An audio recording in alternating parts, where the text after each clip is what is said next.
राजीव गांधी किसान न्याय योजना के अंतर्गत छत्तीसगढ़ भूपेश बघेल सरकार ने 3 बातों को रखा।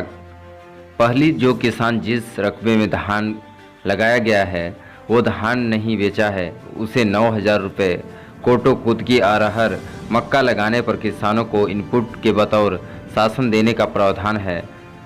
दूसरी बातों में सुरक्षित धान, कोदो, कुटकी, जिंक राइस, ऑर्गेनिक राइस, केला, पपीता जैसे फलों को लगाने पर 10,000 रुपये देने का प्रावधान छत्तीसगढ़ शासन द्वारा निर्धारित किया गया है।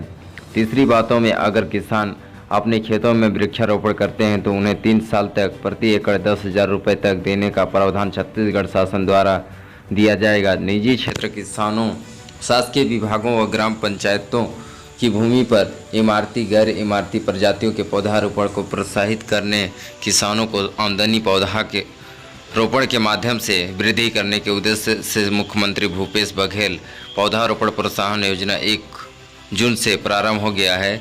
किसानों को धान के बदले गैर वनीय क्षेत्रों में गैर इमारती फलदार वृक्ष, बांस व लघु वनोपज तथा औषधीय पौधों का पौधारोपण करने के पर प्रति एकड़ 10,000 रुपये का प्रोत्साहन राशि दी जा रही है। जिन किसानों ने खरीफ फसल 2020 में ली हो, यदि वह धान की फसल से बदले अपने खेतों में पौधारोपण करते हैं तो उन्हें राशि दी जाएगी। ब्यूरो रिपोर्ट, बेमतरा, छत्तीसगढ़ से गोविंद दास मानिकपुरी की खास रिपोर्ट। चुका हूँ और लगभग 60 से 65 टन मेरे को उत्पादन मिला है 3 एकड़ में।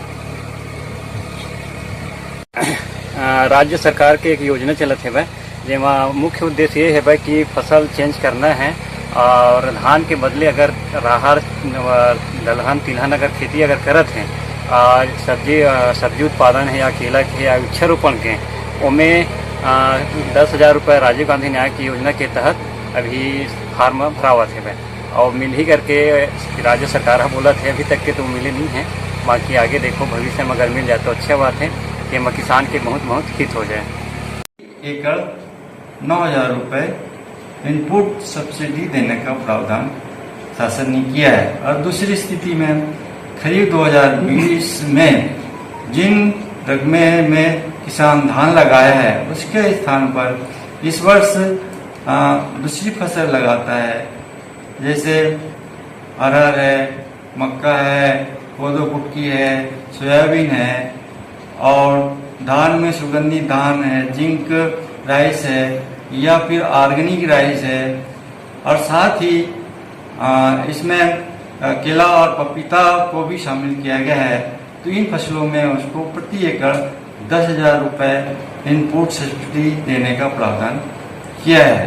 तीसरी स्थिति में अगर किसान खरीफ 2020 में जिस रकबे में धान लगाया था, इस साल अगर वो वृक्षारोपण करता है तो उसको 3 साल तक 10,000 रुपये इनपुट सब्सिडी देने का प्रावधान किया गया है। राजीव गांधी योजना के तहत जो है अपन किसानों को क्या क्या जो है प्रोत्साहन? छत्तीसगढ़ शासन की एक महत्वपूर्ण और फ्लेक्सिबल योजना में से है राजीव गांधी किसान न्याय योजना। इसमें जो शासन ने मुख्यतः 3 बातों को रखा है। जो पहली स्थिति में खरीफ 2020 में जो किसान जिस रकबे में धान लगाया था और वो धान नहीं बेचा था, ऐसी स्थिति में किसानों को 9,000 रुपये कोदो कुटकी, अरहर, सोयाबीन और